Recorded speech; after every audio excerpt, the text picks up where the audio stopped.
that, if we don't talk about this, where is the patient going to get this information from? They're going to get it from the hairdresser. They're going to get it from High Smile and the internet. They're going to get it from their best friends. They're going to look for this information. There's no doubt about that. Mm-hmm. You don't even need to be in the dental field to understand that the color of teeth is the most important thing. Hello, Protruserati. This is Jazz Gulati, and welcome to episode 58 of the Protrusive Dental Podcast. I appreciate you for joining us. Today is such an impactful hour that we have on teeth whitening. Now, a lot of you are thinking, teeth whitening? Come on, Jazz, that's so basic. You just get a tray, whack some gel in, and that will whiten the teeth, right? Well, no. There's so much more to it than that, and this is going to be probably the most impactful, real talk, 60 minutes of teeth whitening content you ever heard, and I think everyone needs to hear it because today's guest is Payman Nangrudi. He was a dentist and then he founded Enlighten Whitening, which is like the premium brand of teeth whitening in the UK, and what he's doing is amazing. He's such a massive supporter of young dentists and dental education, so it was an absolute honor to have him on, and he really covers it in a real talk fashion, right? It's not too scientific, it's not too blah blah. It's actually so easy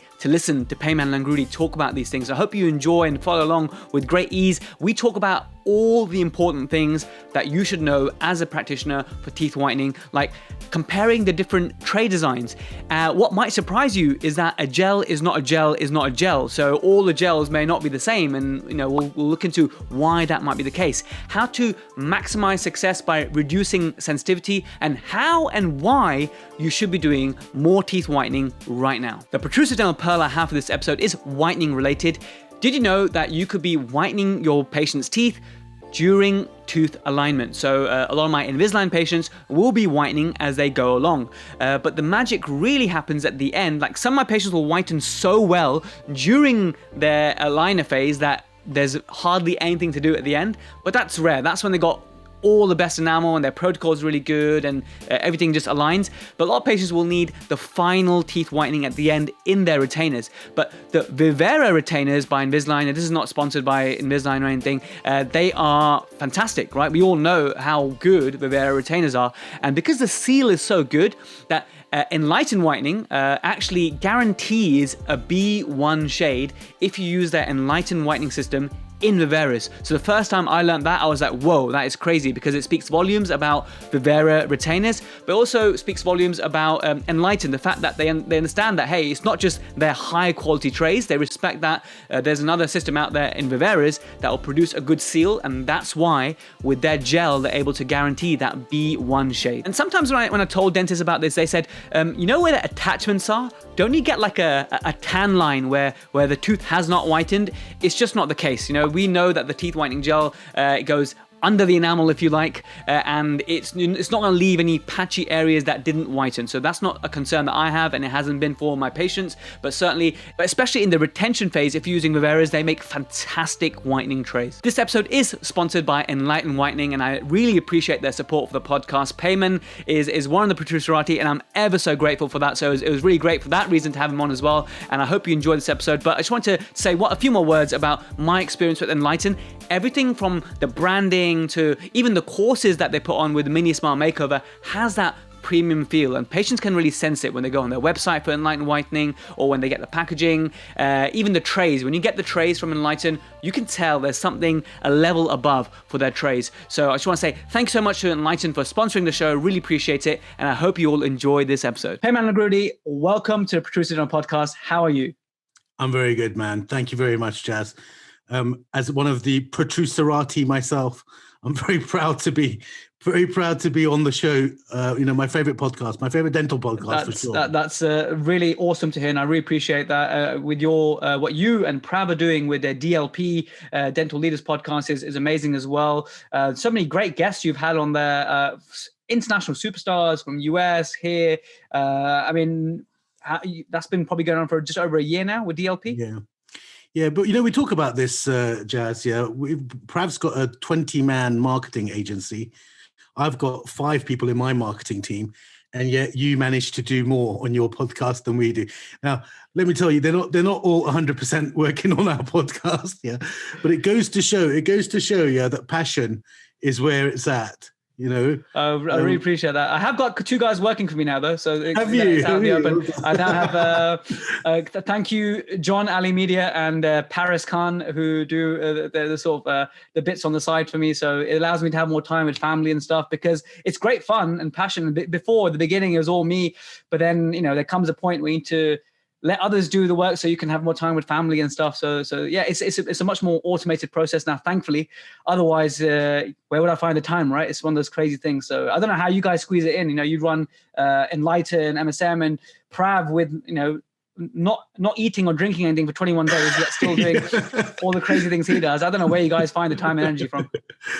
Yeah, he is a totally different animal to me, man.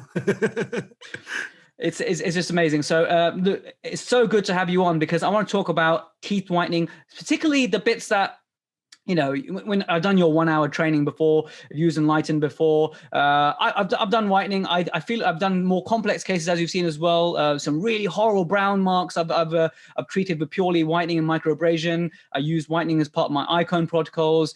I use whitening alongside clear aligner therapy. So what I want to tackle is the controversies, the troubleshooting, when things don't go right, and how we can identify and help dentists with that. And who better than you? But, there are some people who may be listening from around the world who don't know who you are. So, Pei, just tell us a little about your backstory and why you are a great person, in my opinion, to talk to about whitening. Yeah, so I'm a dentist, but I haven't practiced now for 10 years. We started a whitening company. And we started off actually with light activated whitening, which I'm sure you'll get to. But back in around 2005, we stopped with the light activated and we decided to move into tray-based whitening. And so we've got a tray-based system. It's probably at the higher end of the different systems. It guarantees results. We get very, very good results every time. For your listeners in the US, the closest thing would be the core system. So we did collaborate a lot with Rod Kurthy back in the day when he'd written his book and all of that. So yeah, that's kind of the whole story. Brilliant. Well, you mentioned it straight away. So let's go straight for the kill. Light-based systems. Okay, let's do some myth busting. Okay, what is all that about? Because we, early on after dental school, we get taught that it's a load of BS, and it's just a sales ploy. It's that sort of stuff. So, what could you say to dentists? I mean, are we right in our interpretation that is all BS, or is there some positive benefits that perhaps we're not really stopping and listening for? No. It's all it's all BS. Dude, like I say, we started with light activated and we believed it at the time. And then, it came down to cover half the light over and see. But if you go to the research, then no, it really doesn't work. The real shame of it is that while there are still dental systems out there that use lights, then all of the sort of over-the-counter things that people are seeing pop up on their feed, the high smiles, the snow whitening, all of those ones are sort of referring back to the light at the dentist. I guess that's not doing harm to patients, but at the time when we were isolating the teeth and then putting these UV lights on and all that, all for nothing. All for nothing. I think you raised a good point that there was at the time a belief that, hey, you know what, this could be helping, this is activating. So it's not that from the beginning it was all like, hey, let's scam people. It wasn't. I'm sure it was never like that. No. I'm sure there was a belief system, but then the evidence came out that actually it doesn't make a difference. And so I admire the fact since for the last 15 years you guys are a tray-based system, so you have that. That's much to be admired there. So we've hit that one on the head. We can move on now. So light-based is rubbish, and I guess you raise a good point. The high smile and those little lights that people show. Connor, who's that boxer, the Irish guy? Yeah, McGregor. Yeah, he had a little Instagram advert. I saw of him showing it off or whatnot, that little light you stick on. And, that just shows there's a lot of marketing to be done. People perceive it as a high quality system because they still think that, hey, there's that whole laser whitening, the light whitening, all that sort of stuff. So there has that history behind it, I guess. So I think the over-the-counter is strange, the way things trend on the internet. But we all saw the charcoal trend that came and kind of is going, but that didn't have any basis in professional. There's no dentist using charcoal to do anything, and yet it trended. Whereas these light ones, because people can see that there are dentists using lights, then it somehow makes it much more like it's a real thing. I honestly, since I was involved in the business myself and I fully believed in it, I think even the people behind these lights believe in them because they know no better. I don't think they're going out to scam people, most of them. But no, they don't make any difference is the answer to the question. And what about these over-the-counter whitening systems? I know they're all they're not going to be as clinically efficacious or as your hydrogen peroxide, your carbamide peroxide. No way. It's impossible. But is there a black horse in there? I'm sure you guys have looked well into this, maybe test some stuff out. Is there something out there that actually is looking promising? Maybe something enzymatic or anything that could be good? Well, understand, first of all, that outside of Europe, you can use up to 6% hydrogen peroxide over the counter. So, the same concentrations that we're using in the clinic are available over the counter all over the world outside of Europe. And certainly for me, call me a developer of teeth whitening systems, that's a goal. I feel like I have two goals. One, to really make that 1 hour thing work, to make teeth white within an hour. And two, to produce the best system that's possible without actually visiting a dentist. That's not going to be possible in Europe. In Europe, it will still have to go and buy that from a dentist without making a tray or whatever. But there's a long way to go because the first one of trying to make teeth actually white within an hour, we're nowhere near that. We're sort of trying to get the difficult cases down from 4 weeks down to 3 weeks, and that's a massive achievement for us. We're nowhere near an hour. But on the other side of is that because we're limited to the gels, or do you mean like any gel, any percentage that's difficult in an hour? Anyway, I don't think it's possible. But the other one of creating a system that people can buy and actually make their teeth white. People are spending millions on these High Smile and Snow and over-the-counter products that do nothing at all. I think there's the space there for improvement, and certainly, I'm working on that. I see that as my two goals. Let's ask you a question. Hopefully, I know you won't mind. You take things really cool. What do you feel about them? Because dentists feel hard done by that. Hey, beauticians do what they do, or the fact that people can spend their hard-earned money on stuff from the pharmacy that doesn't really work. But what you're trying to say is, what if you could make something that people could buy that would work? But then what about those people who never bother going to the dentist and now are potentially, if a successful product exists, whitening without having seen a dentist in that potential scenario, if we were to be successful with point number 2? Well, we can see it with the white strips, right? They're selling. There's not harm being done to patients. Okay, it would be good if they visited the dentist just for their dental health. But I don't think that, as a dentist, obviously, I would like people to come see dentists. Yeah. But I don't think that strips are doing harm to people. My thing is there could be improvement on the strips themselves. A better over-the-counter system. As I say, in Europe, you would still have to buy that from a dentist. And the way I'm thinking about it is if we do manage to make a breakthrough there, it would be something through a hygienist, like do you want fries with that? From the scale and polish. You come, have your teeth cleaned, hygienist, do you want fries with that? Just go home with this box. Yeah, and whiten the teeth. And there's the biggest problem in whitening, I'm sure we'll get to it, Jazz, is that we don't do enough of it. We don't. Absolutely, I definitely want to talk about that. Absolutely. Yeah, we've got a massive opportunity. The public want this. They're probably more interested in the color of their teeth than everything else put together. Outside of a missing tooth, I really think they'd be more interested in the color of the teeth than alignment. Anything where, all the stuff that we look into in examinations, man. I mean, you're an occlusion expert. The dentist will look into slides, interferences, center line shifts and all that, and then not mention shade to the patient, the number one thing on the patient's mind. And we've got to get over that. We've got to see it as education, not. Well, let's go straight for that. I mean, there are so many questions I've got to ask you, but that was one of them, right? Yeah. How can we do more whitening? Is it basically as simple as we are, as dentists, as clinicians, not communicating in the best way possible to be able to give our patients the shade they deserve? Yeah, we're not discussing shade. We're not discussing shade. I mean, I don't know. You're a progressive dentist, Jazz. Yeah, so maybe you do. Maybe with every single patient, in every single examination, I'm guilty of not doing that. And I've listened, I've read, and I've listened to you say this before. I went to your online training, and you said that, right? Discuss shade with every patient. I probably for about 2 weeks after you told me, I did it. But guess what happens? You get out of habit, and you don't. And it's a. But I put my hands up and say you're right. No, but there are good reasons for it, yeah. And the reasons are we don't want to annoy people, we don't want to offend people, we don't want to come across as pushy salesmen, we don't want to embarrass people, and those are all really good reasons. But my thing is, it should be part of the education. It should be like oral hygiene instructions.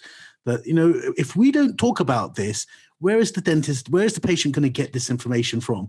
They're going to get it from the hairdresser. They're going to get it from High Smile and the internet. They're going to get it from their best friends.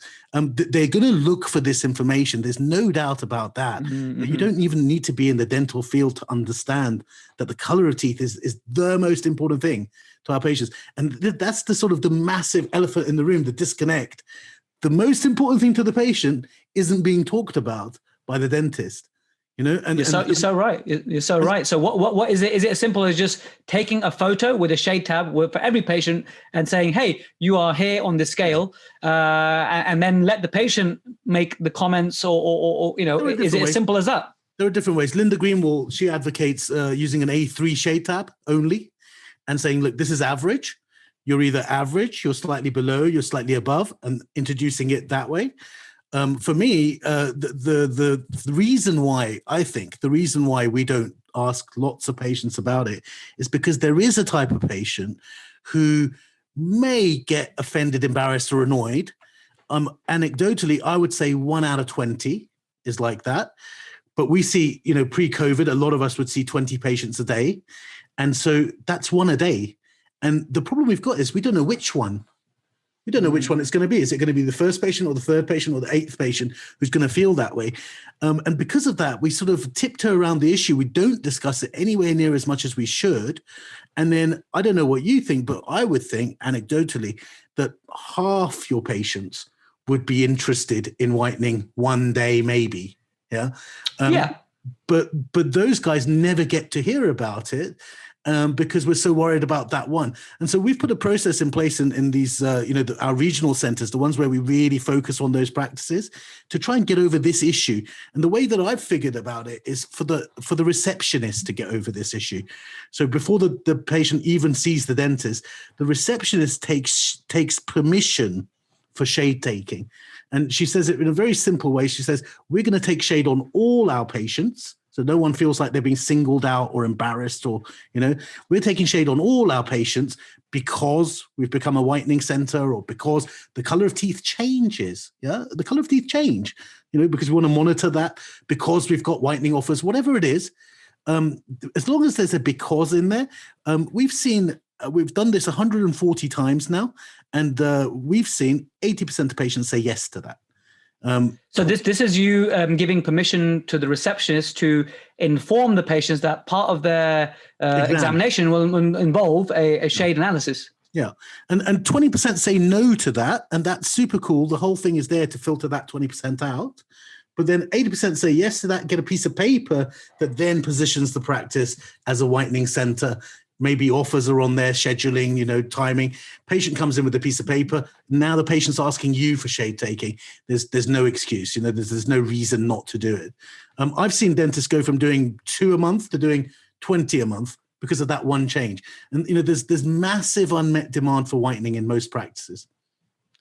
I love that. And you know what? Like I said, I went to your online training. I applied it a little bit. I didn't continue. So I'm going to give it a go. So by the time this episode comes out, I will have, maybe in the intro when I record it, I can tell people of if that's very different. So tomorrow, so Zoe, my nurse Zoe, if you're listening, my nurse Daria, Nat, if you ladies are listening, make sure I'm on this and we've got to do it as a practice. So that's amazing. I love that. And I also, I don't want to let this gem let go that you just mentioned. You said, as long as you mentioned because. Yeah, because that is important. Okay, because we know there's this famous study. I don't know if you may be referring to that study, the photocopier study in Harvard or something. Cialdini's book. Please tell us about the study. Yeah, but basically, as long as there was a because, 80% of the people let the person in front of them, when they said, "Can I jump in front of you in the queue?" They said because. It didn't matter what they say after because. 80%. Yeah, it was a queue for photocopying, basically, and it was if you just ask, you'll get many yeses. People don't get annoyed, and when you add a because, that becomes so much more powerful. Yeah, if you don't put a because, it actually flips it, and 80% say no, and 20% say yes. That's a simple. I don't know, call it a trick of the mind, but actually, it's getting over the dentist's variability. I mean, there's variability between dentists and even within the one dentist, as you're saying, so that some dentists will mention it to lots of patients. Many dentists won't. When patients come in with this piece of paper, then you've already got permission to talk about this. I think I can immediately think it's so easy, I think, to apply this to new patients because you can have it as part of your new patient. And obviously it's more difficult now with pandemic, but paperwork and sheets and stuff because now I've just started working in a practice where they had the same dentist for 32 years and now I'm the new guy, right? So this might, for my situation, a bit more challenging, but that doesn't mean I can't do it.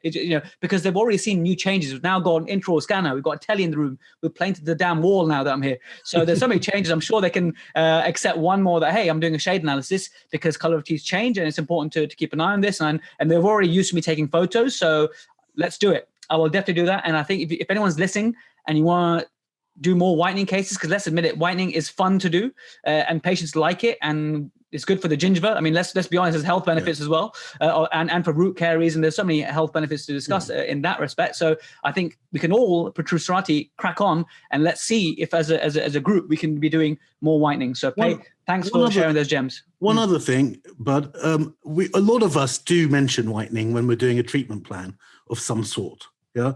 So you're going to do some aligners, you're going to do some composites, mini smile makeover, whatever it is. You're going to mention whitening in that situation. The ones that get missed a lot are patients who need nothing at all. Yeah. There's many of those in some practices where there's, the hygiene team are doing their job properly. There's loads of the majority of patients come in every 6 months and out, need nothing at all. Now that patient gets ignored from the whitening perspective all the time. And that's the best patient to do whitening on. Because, the reason that guy's brushing his teeth so well isn't to keep his gums pink. The reason he's brushing his teeth so well is because he wants to keep his teeth white. And for the dentist or the hygienist to say to that guy, look, you've done so well with your brushing, that's that affirmative thing. That's what he wants to hear. He's, done it so well. You've done really well with your brushing. You need nothing because you're brilliant. What about stuff you might want, like whitening? Yeah, a majority of those patients will go ahead. But, we're so stuck on the reason I'm asking you this. I'm so worried about asking you this because, I don't want to offend you. But the reason I'm asking you is this because you can't have your whitening after these fillings. That's a very easy and obvious thing. So stuck on that one that we forget. Those guys who need nothing, the healthy patients are the most likely to go ahead with whitening. That's so true. I never even thought about it that way because it's so easy for me to say, hey, we're going to build up your lateral incisors. Why don't we improve your shade and match your shade? That's an easy conversation to have. I think every dentist should be able to have that conversation. But you're right. These are people who are doing great. They obviously care. They maintain their oral hygiene, and whitening will do them wonders, I think. So that's another group we've identified that we can definitely help. Now, that leads nicely to the next question I want to ask you is, sometimes you help these patients with all, best intentions, and something doesn't go to plan. They come back and it has happened to me before. They say, it's not as white as I was expecting, or I haven't found the result. And I think I know where I've gone wrong in the past. And it's a diagnosis issue that I've had and I've overcome it. But can you think of some good 2-3 points why whitening is not as successful as we know we can, because you all got great cases in our hands and photos of that. So let's tackle that one. So first thing is, most dentists who've done quite a lot of whitening will have some cases that were amazing. The teeth went off the charts right. The sensitivity was low. The teeth stayed white. There weren't lots of white patchiness or opacities and so on. Maybe the patient was delighted and referred a friend or whatever it is. What I would say to you is, on those occasions, everything went right by mistake. And really what you've got to try and do is try and make everything go right on purpose. So if we stay away from the clinical factors, what's actually makes things more difficult from the patient perspective, just if we're talking about what you're doing, there's 4 key areas that go wrong. And it's the impression or scan, and we should get to it, but we still prefer impressions to scans. So the data capture, whichever way you do that, the lab work, the gels, and the desensitizing protocol, whatever that is for you. Any one of those 4 goes wrong, the treatment will go wrong. And so from the operative perspective, we're getting hundreds of impressions in every day and Lighten. There are, I'm sad to say, quite a lot of poor impressions come in. And I think it's something to do with, it's your mindset when you're using alginate, is an alginate mindset. You sort of maybe in a hurry and thinking of study models where it really doesn't matter what that gingival margin looks like. I think the same dentist, if he was taking an impression for Invisalign with silicone, would be paying a lot more attention to making sure that gingival margin is perfect. So fair comment. The best thing you can do as a dentist in the operative sense is take a really good impression. It sounds obvious, but we do get quite a lot of poor ones. We do. So that's the first thing. Then the lab work, and we should get on to that. What makes a good tray and what doesn't. And what I can tell you about that is that as important as the protocol is the technician themselves. So it takes us 6 months to train a technician to the standard that we'll need, and a lot drop out before or get kicked out before they get to that point. Sometimes you can tell within a month that someone's not right for the job. And in technician circles, when I tell them that, they balk at it, because in a technician's world, making bleaching trays is like the lowest of the low. Mm-hmm. But to make a really good bleaching tray, the technician is key. There's a lot of sort of flaming of the edges going on, which actually, instead of pushing it in, lifts it out. There's lots of things you can do wrong. You can manhandle the thing too much in the finishing and ruin it that way. But the protocol is also important. The amount of pressure in the machine, the material you use, a bunch of things like that. So a good tray. I mean, essentially, the most important factor of the tray is the seal, right? I mean, the ability to keep saliva out. Am I right in saying that? Absolutely, absolutely. And for me, Jazz, the best way to test that, if I'm testing 2 different designs, the best way for me to know the answer to that question is to make them both for myself and try them in. I mean, it sounds unscientific, yeah. But when I say myself, there's a few of us in the office. Let's say there's 6-8 people. We'll make the same mouth. We'll make 3 different designs for, and all of us will try them in, and you can tell. You can tell. I was very focused on the front of the mouth as far as retention and so forth. But as I've got more experience, I've realized the back is more important even. That flapping about of the thing. Yep. Let saliva in, it just makes it a problem. So the right tray, the right retentive tray that keeps the gel where it is. Absolutely right. Yeah, the gel. Well, let's go to the gel. Right. Yeah. Sorry, I've skipped them. Yep. Yeah. And the gel, look, it's this common thing that's around, that peroxide is peroxide. This one is the one that kind of annoys me the most of all of the different myths out there, because I can see what happens when we get batches of our gel delivered to us, and then those are used by the users.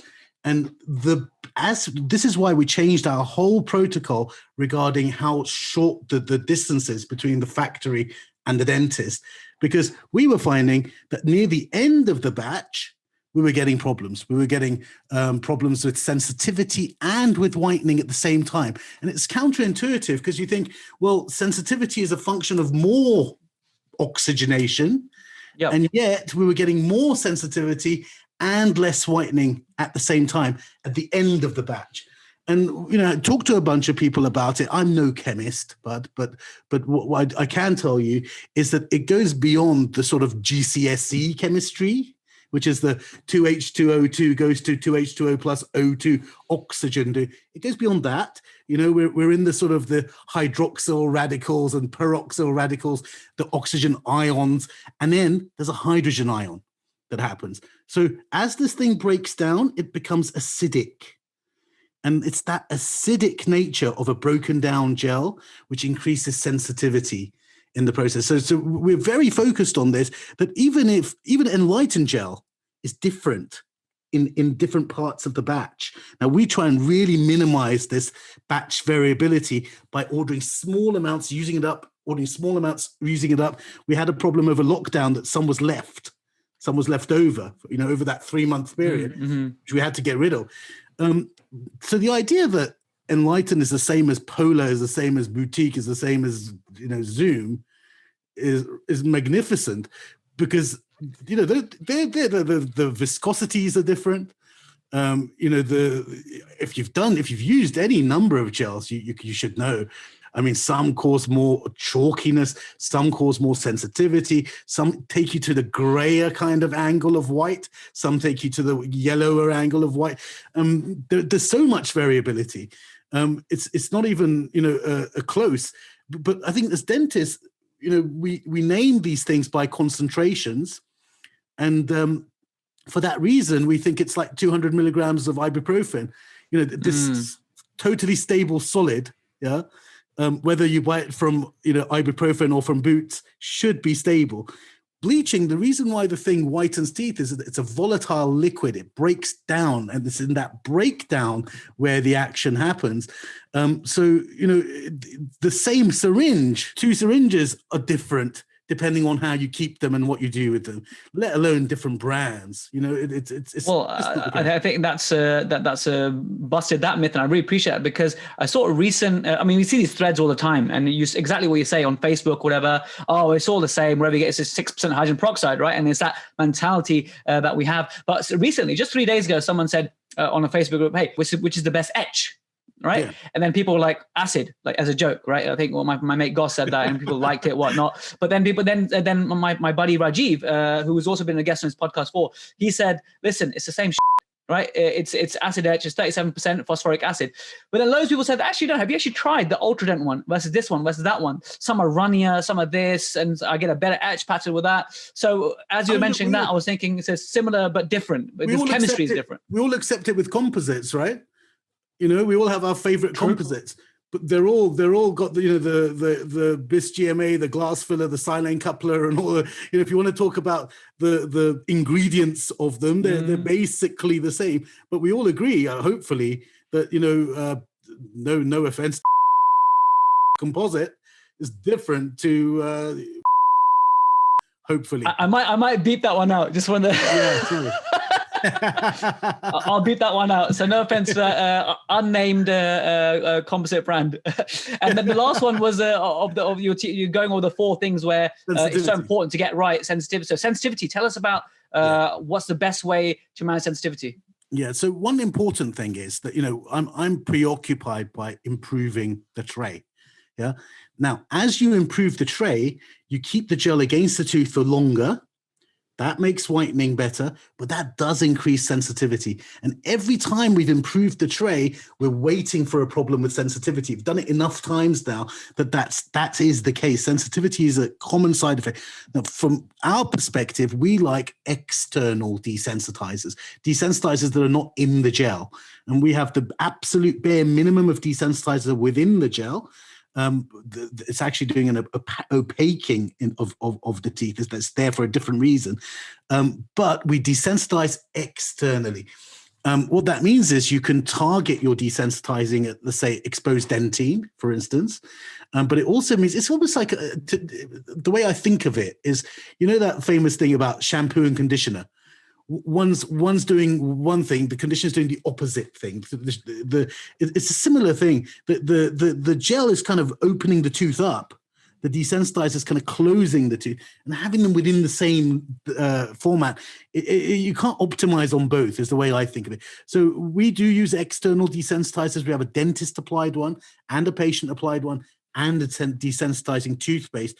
Those things all together minimize sensitivity, but as important is the tray and the gel. As we said, if the gel's broken down and it's acidic, that's going to cause lots of sensitivity too.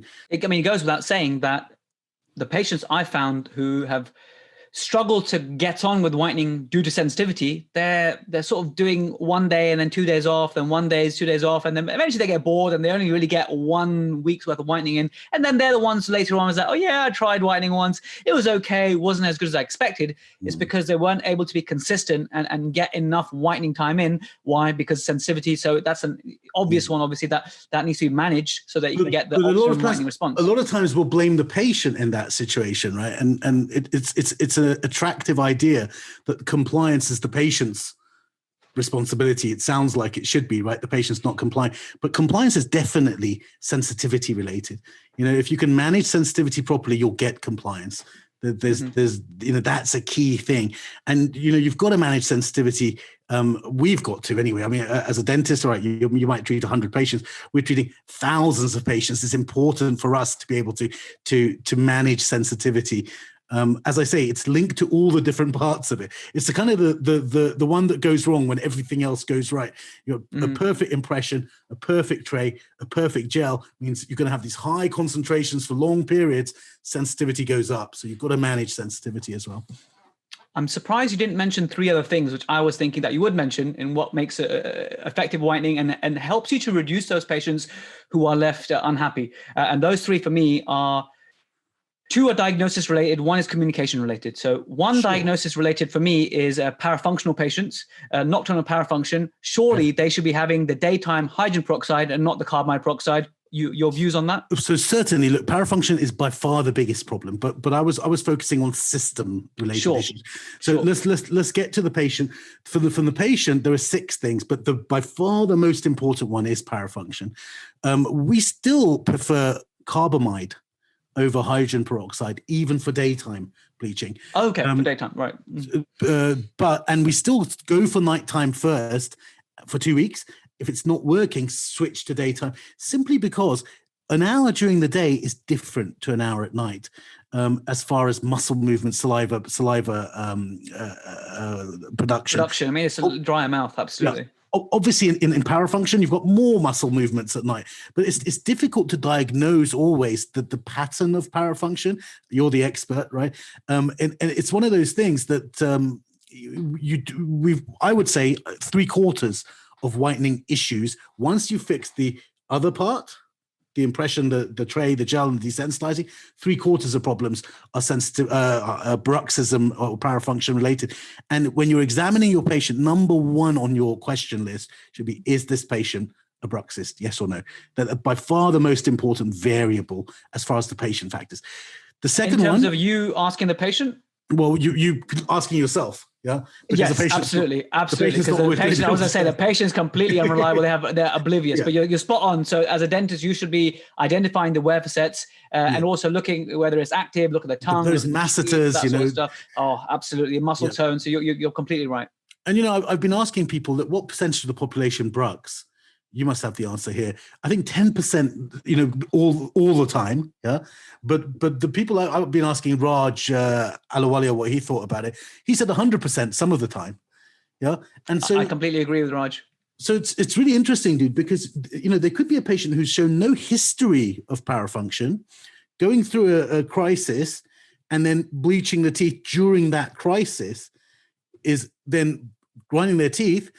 It's not working. It's a young patient. Everything looks right. There aren't wear facets yet because a young patient, and you haven't identified it. So, as a default, when whitening doesn't work, we do switch to daytime, and that does work a lot of the time to do that. Okay. The second thing I would say is enamel thickness. That's the one. Enamel thickness, where it comes into play more is in the gingival.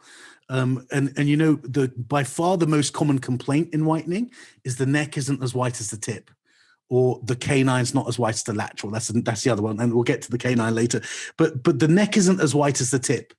And if you don't notice that the enamel's particularly thin on this particular patient at the neck of the tooth, and you don't warn the patient, and the way I would do it is I say, look at your tooth. Naturally, the neck is darker than the rest. So once they're bleached, the neck will be darker than the rest as well, and it will be a natural whiteness. And you prepare them for that issue. If you don't prepare that patient with the very thin enamel at the neck for that issue, you have constant problems on this subject. And you know, then you're into, hey, come on, you can't even see it. Yeah, definitely have to warn them beforehand. Otherwise, you don't have anything to fall back to except that. Exactly. After that, the other things after that are much less problematic. I mean, we all know about age. We know about tetracycline banding. And then, you know, problems near the gingival margin of any sort, white spots, brown spots, but that again goes to enamel, thinner enamel over there, saliva getting in that point as well.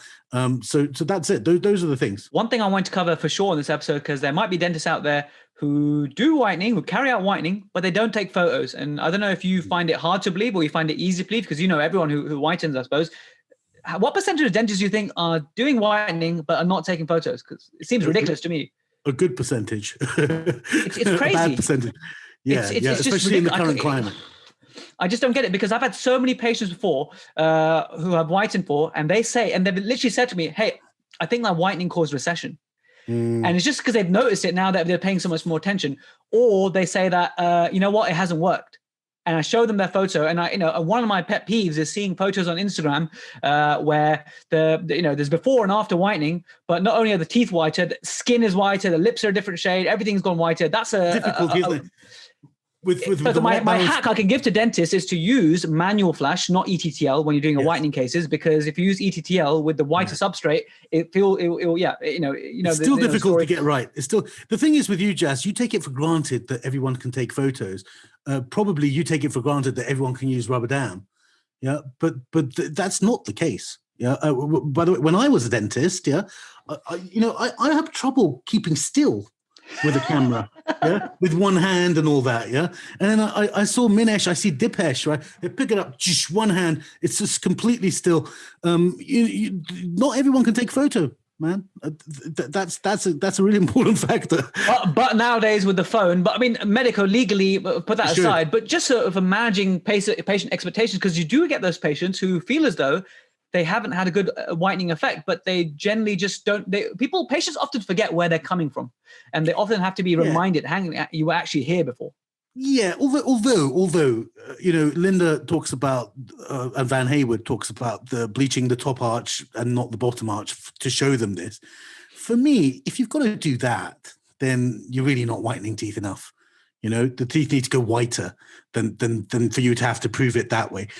You're right. They do kind of get used to it. And in the photography, it makes sense to put the before shade in the after photo. Yep.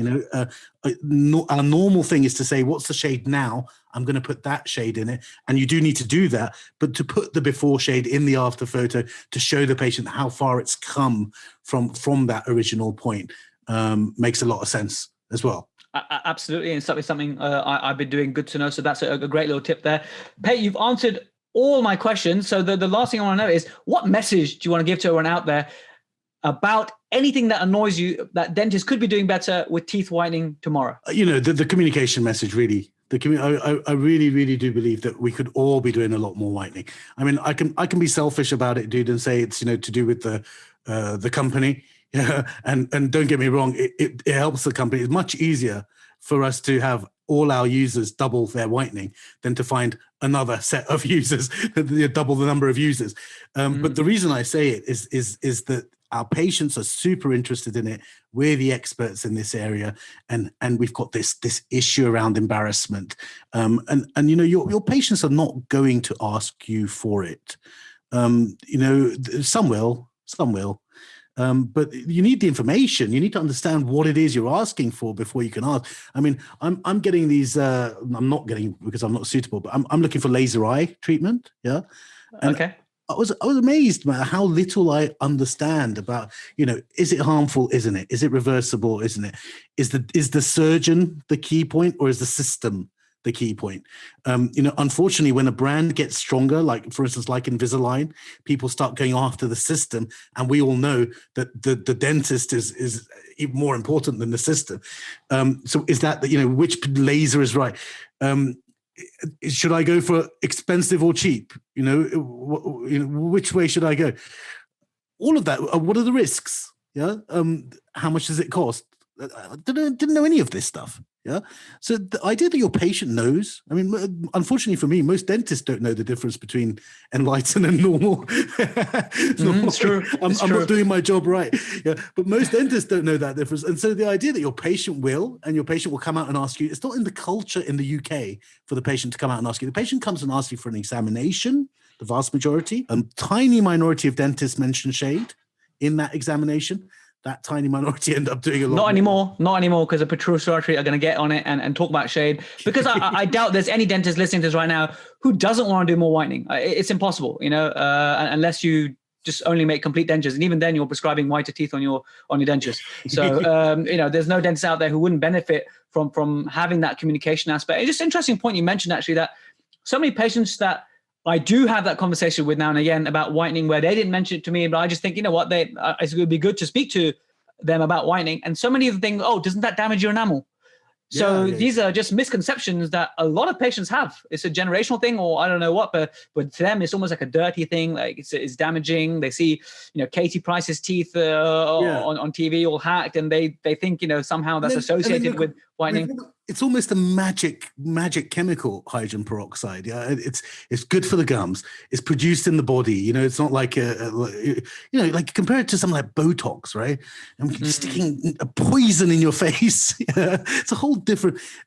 Patients are really into it. We've got the answers. Everything's in place. And yet, when you talk to a beautician who does whitening, which I've talked to them. Yeah, talk to them. How many whitenings are you doing? 4 a day. 5 a day. And you say, wait a minute, what's actually going on here? Yeah, at the dentist, we're doing 1 a week, and the beautician's doing 3 or 4 a day. It's that communication thing. All right, people come to the beautician for wants, not needs, and they come to the dentist for needs, not wants, and we try and flip them around or whatever it is, But that communication problem, it's in our heads more than anything else. Yeah. If you feel like you're pushing something on your patient they don't need, that's how you'll come across. If you feel like you're educating your patient on something they're super concerned about, that's how you'll come across. And the hack for it, if you want a hack, is talk to your patient as if it was your family member.